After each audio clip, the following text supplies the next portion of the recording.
everyone, welcome back. In this video, I'll show you how to fix the ChatGPT verification code not received.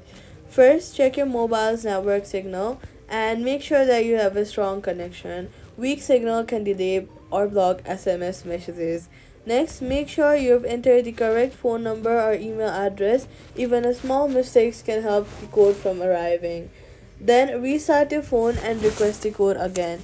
You can also go ahead and turn airplane mode on, wait for about 10 to 15 seconds, and then turn it back off to refresh your network.